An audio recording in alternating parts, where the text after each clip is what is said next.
Welcome to Siri cars family Kakinada. ఈరోజు petrol variant పోలోతో వచ్చాను మీ ముందుకి. ఆల్రెడీ మనం last 2 days back diesel vehicle పెట్టినాం కదా, సేమ్ కలర్ పోలో వెహికల్, అదైతే సేల్ అయిపోయింది. ఇది వచ్చేసి పెట్రోల్ వేరియంట్ 2011 మోడల్, 26 దాకా లైఫ్ ఉంటుంది. మళ్ళీ 26లో 5 సంవత్సరాలకి రెన్యూవల్ చేసుకోవాలి. అప్పుడు లైఫ్ వచ్చేసి 31 దాకా లైఫ్ వస్తుంది. ఇది ప్రజెంట్ మనకి కాకినాడలో అందుబాటులో ఉంది. నెంబర్ కూడా బాగానే ఉంది. టోటల్ 9 వస్తుంది నెంబర్. ఇది ఒకసారి కౌంట్ చూడండి, 5175 కార్ నెంబరు. సో టోటల్ చూసుకుంటే కనుక 9 వస్తుంది. ఇది పెట్రోల్ వేరియంట్ వెహికల్. దీంట్లో ఎల్పిజి కానీ సిఎన్జి కానీ ఇలాంటి గ్యాస్ కిట్స్ అయితే ఏమీ ఉండవు. ఓన్లీ పెట్రోల్తో రన్ అయిన సెకండ్ ఓనర్ వెహికల్.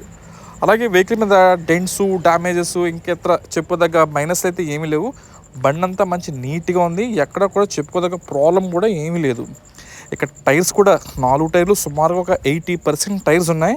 ఈ టైర్లు మనకి ఒక 30,000 కిలోమీటర్స్ దాకా హ్యాపీగా తిరగచ్చు. అప్పుడు దాకా టైర్ల వైపు చూడాల్సిన పని అయితే ఏమీ లేదు. ఇంకా ఏసీ కానీ, సస్పెన్షన్స్ కానీ, ఇంటీరియర్లు అండ్ ఎక్స్టీరియర్లు మొత్తం అన్నీ కూడా పర్ఫెక్ట్ కండిషన్లో ఉన్నాయి.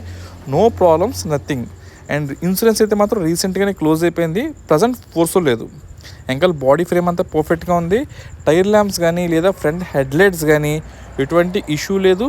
ఎక్కడ రస్ట్ కూడా ఎక్కడ కూడా ఫామ్ కాలేదు.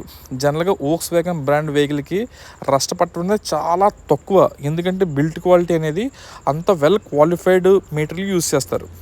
ఇంక వెహికల్ రీడింగ్ వచ్చేసి 48,500 కిలోమీటర్స్ తిరిగింది పెట్రోల్ మీద.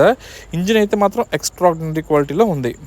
అండ్ ఈ వెహికల్ ప్రైస్ వచ్చేసి 2,30,000, 2,30,000 వెహికల్ ప్రైస్. ఇది చెప్పున్నాం కదా. ఇంటీరియర్లో మనం చూస్తున్నట్టయితే మంచి లైటింగ్ కానీ డాష్ బోర్డ్ అంతా కూడా చాలా బాగా చేయించుకున్నారు ఇంటీరియర్తో వర్క్ మీద. వస్తే ఎవరన్నా వోక్స్ వ్యాగన్ లవర్స్ ఉంటే, ఎస్పెషల్లీ పోలో లవర్స్ ఉంటే మాత్రం ఈ కార్ మిస్ అవ్వకండి. So thank you Siri car.